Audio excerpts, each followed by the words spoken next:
दोस्तों, अंतरिक्ष एजेंसी ने अगले साल की शुरुआत में देश के पहले मानव अंतरिक्ष यान गगनयान के लिए रोबोट मिशन की पहली परीक्षण उड़ान की तैयारी भी की है। उन्होंने कहा कि अबॉर्ट मिशन और मानव रहित परीक्षण उड़ान की सफलता के बाद इसरो की योजना साल 2024 के अंत तक भारतीय अंतरिक्ष यात्रियों को कक्षा में भेजने की है। गगनयान के संबंध में सोमनाथ ने कहा कि इसरो असल में मनुष्यों को कक्षा में ले जाने से पहले 6 परीक्षण उड़ान आयोजित करेगा। इस मिशन में HLVM-3 का उपयोग किया जाएगा। HLVM-3 GSLVM के 3 जैसा ही है, लेकिन इसमें व्हीकल के ऊपरी भाग में इमरजेंसी क्रू एस्केप सिस्टम तैयार किया गया है, इसलिए इसका नाम GSLV मार्क की जगह HLVM-3 रखा गया है।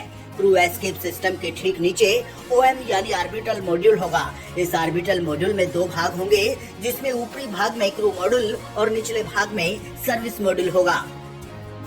क्रू मॉड्यूल में अंतरिक्ष यात्री होंगे। इस मिशन के लिए अलग अलग टेस्ट भी प्लान किए गए हैं। इसमें integrated air drop test, test vehicle missions, pad abort test, मानव रहित फ्लाइट आदि शामिल हैं। इन सब के बाद आखिर में मानव मिशन को अंतरिक्ष में भेजा जाएगा। इसके लिए इसरो ने DRDO की मदद से भारतीय अंतरिक्ष यात्रियों के लिए एक विशेष सूट तैयार किया है। इस मिशन की घोषणा प्रधानमंत्री नरेंद्र मोदी ने 15 अगस्त 2018 को लाल किले से की थी। मिशन पर तकरीबन 10,000 करोड़ रुपए का खर्च आने की उम्मीद है।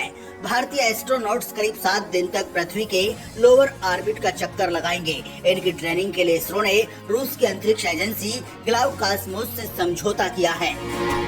गगनयान मिशन का मकसद एक इंडियन लॉन्च व्हीकल पर इंसानों को पृथ्वी की निचली कक्षा में भेजना है और उन्हें वापस सुरक्षित पृथ्वी पर लाना है।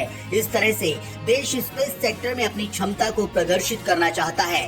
देश के 3 बड़े संस्थान इसरो, DRDO और हिंदुस्तान एरोनॉटिक्स लिमिटेड मिशन से जुड़ी जिम्मेदारियां पूरी करने में जुटे हैं। अगले साल तक मिशन लॉन्च होने की उम्मीद जताई जा रही है। दोस्तों, आने वाले साल में इसरो कई मिशन को अंजाम देने की तैयारी कर रहा है, जिसमें कुछ मिशन इस तरह से हैं। आदित्य L1 भारत का महत्वाकांक्षी पहला सौर मिशन आदित्य L1 पहली बार 2008 में घोषित किया गया था। यह सूर्य के लगभग पूर्ण क्षेत्र और गर्म प्लाज्मा का अध्ययन करेगा। आदित्य L1 400 किलोग्राम वर्ग का उपग्रह होगा। इसका मेल payload visible emission line coronagraphy होगा। मिशन शुक्रयान-1 इसरो 2024 में वीनस पर पहला मिशन शुक्रयान-1 लॉन्च करेगा और इसी साल चांद पर एक अन्य मिशन की योजना है। वहीं मंगलयान-2 भी 2024 में ही लॉन्च करने की योजना है। हालांकि कुछ रिपोर्ट्स में दावा किया गया है कि शुक्रयान-1 2026 तक टल सकता है। मिशन अवतार इसके साथ ही इसरो का अगला मिशन अवतार यानी aerobic vehicle for trans atmospheric hypersonic aerospace transportation है, जो इसरो की सबसे महत्वाकांक्षी योजना है। इस प्रोजेक्ट के तहत उपग्रहों की लॉन्चिंग के लिए एक ही यान का उपयोग कई बार किया जा सकेगा। ये यान अंतरिक्ष में जाकर उपग्रहों को उनकी निर्धारित कक्षा में स्थापित करके वापस आएगा। इससे बार बार रॉकेट बनाने का खर्च बचेगा। इस प्रोजेक्ट के 2025 तक पूरा होने की उम्मीद है। इस प्रोजेक्ट के पूरा होने पर भारत अमेरिका, रूस और चीन के बाद चौथा देश बन जाएगा जिसके पास ये महारत हासिल होगी।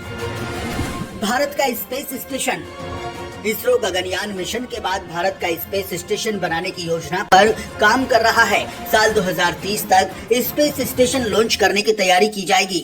Space station